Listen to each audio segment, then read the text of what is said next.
How's it going, everyone? It is I, Anime Outlet, and this is part 4 of What If Deku Turned into a Nomu.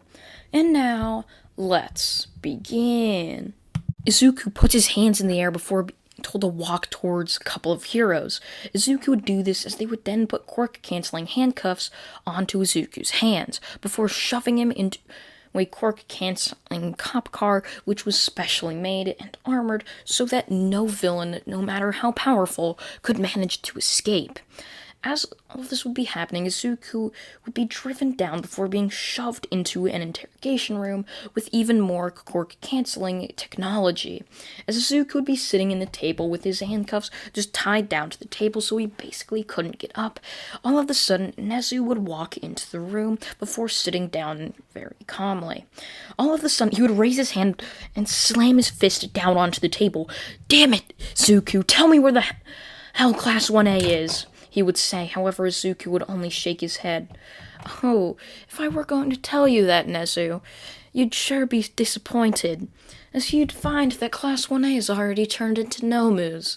You're not going to ever get them back," Izuku would say as Nezu would then reach across the table, punching Izuku square across the face. "It's not what I want to hear from you, Deku," he would yell as Izuku would just smile. "Oh, now you using a fabled nickname from long ago. It's quite the thing, huh? Can't believe the news actually adopted that name, huh? So now you're referring to me as a villain now instead of my real name.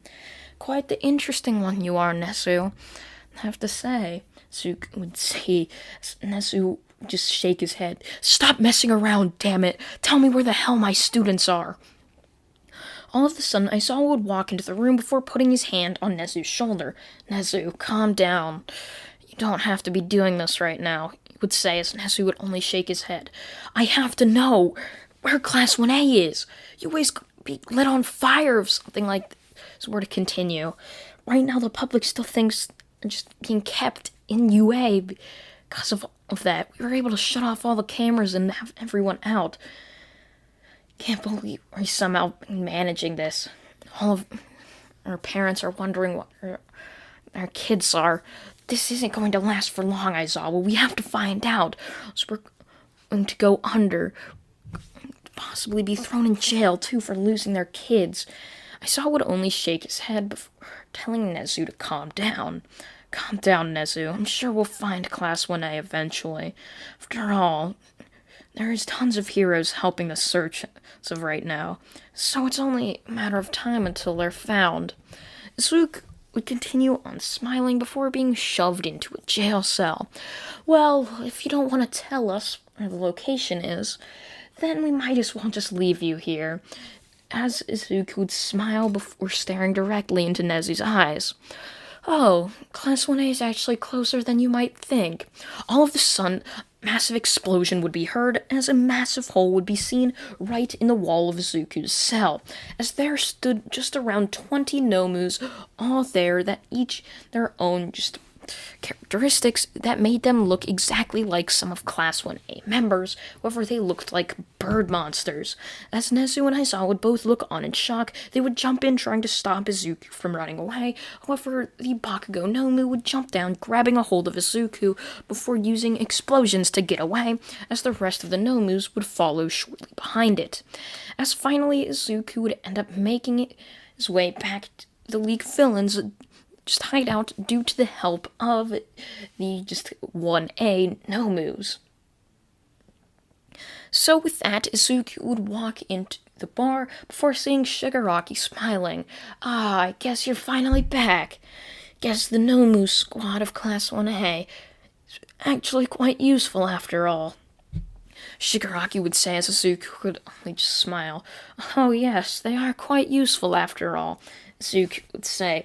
However, all of a sudden, he would walk right towards Shigaraki before punching him square across the face. Shigaraki would look on just in complete shock as blood would start flowing down Shigaraki's nose. "What the hell, Izuku?" he would say. However, Izuku would smash his fist right back into Shigaraki once again. "What the hell? Why are you doing this?"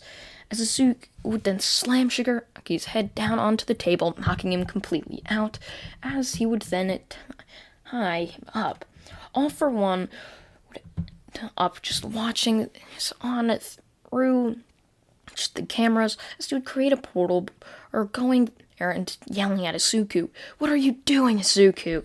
He would yell. However, Izuku would jump at All for One, smashing his helmet in. So All for One would jump back, all fully powered up. "You made a mistake, Izuku. You shouldn't have crossed me." He would yell, going for a punch, punching Izuku. However, it did nothing because of the shock nullification quirk that he just happened to give him years before. As all of this would be happening, All for One would continue on punching him. However, none of this would end up working. Izuku would continue punching All for One before grabbing a thunderbolt, pushing it down into All for One's stomach. As All for One would yell out in pain before collapsing down to his knees, completely weak. Izuku would have another thunderbolt in his hand before throwing it in direct contact with All for One's head, as he would then fall down to the ground completely unconscious. As Izuku would doing this, he would end up throwing both All for One and Shigaraki down into the basement right in front of the doctor. "So, doctor, why don't you go ahead and begin the process of turning Class 1A back to their normal selves?" The doctor would look on in complete shock at Izuku before trying to escape. However, Izuku would then be right in front of him. "Oh, don't try to run away. You know I'll end up finding you eventually. Just do what I say. All right," Izuku would say as the doctor would shakily nod his head. "All right, Izuku." All for One, along with Mirio, would end up walking into the warehouse with Izuku, calling them to come in. As they would walk both of them in, they would see Class 1A and their Nomu forms. However, they would slowly see them turning back into their original forms. "So, Izuku, what do you have to plan on now?" "Well, now we just have to get Nezu back on to our side, huh? As Class 1A, along with the hero program's gonna have to become a lot more, just how do I say this, hard to get into. However, that's not gonna work just yet. We're going to need to get some more influential figures to join our ranks," Izuku would say, as All Might would look at him, for Izuku would end up giving all of Class 1A, along with Mirio, just a list. These were a list of heroes, and Izuku told Class 1A that they're going to have to go out and capture these heroes before just throwing them into a dungeon, or just giving them to Stain, the hero killer, so they're not the ones that killed him. So, with that, Izuku would up just seeing all of Class 1A along with Mirio run out to go capture villains, or heroes that were acting pretty much like villains. They just didn't care about the well-being of society and only cared for their fame, power, and money.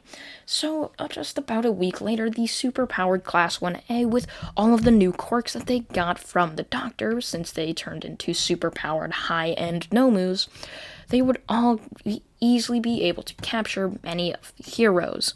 As this would be happening, Izuku would end up calling the police, saying that he had found a massive bust with tons of super powerful heroes, and that, or not heroes, but villains, and that they need to send some of the top 10 heroes.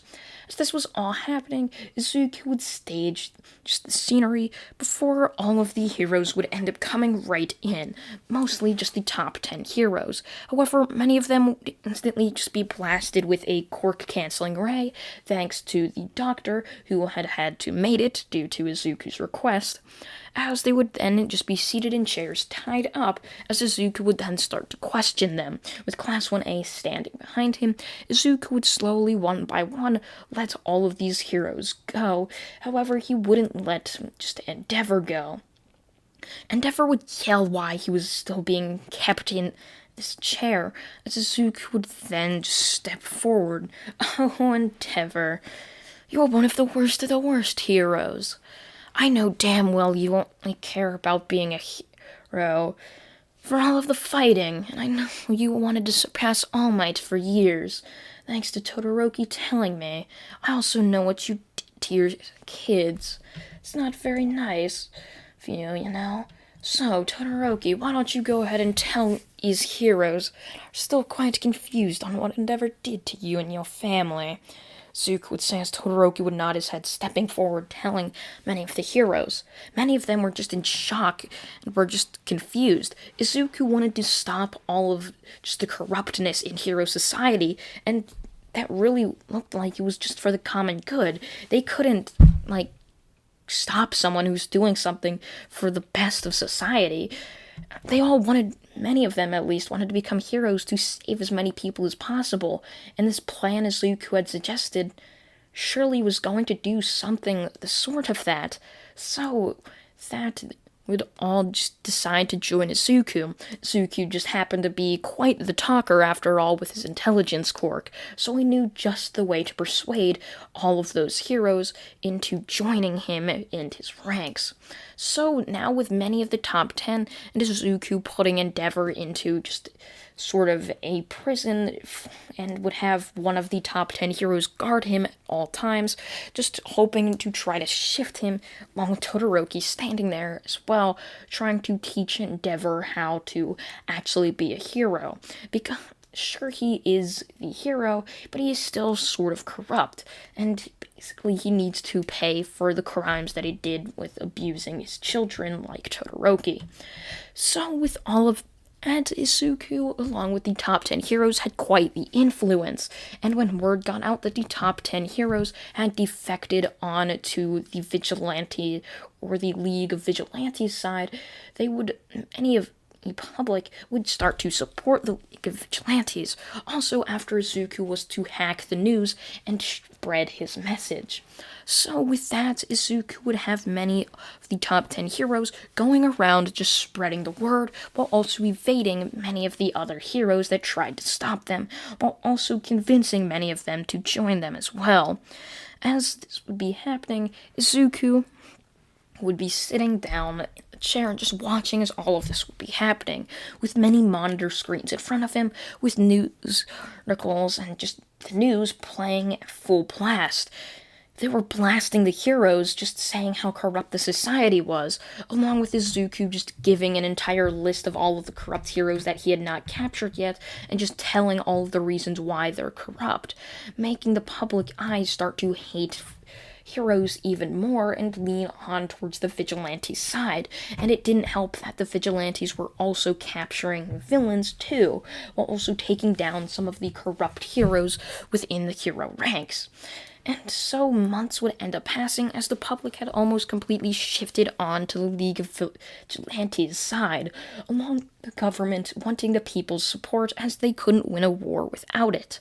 So they decided to join the side of the people, which just happened to be the League of Vigilantes. So with that, Nezu was just defeated.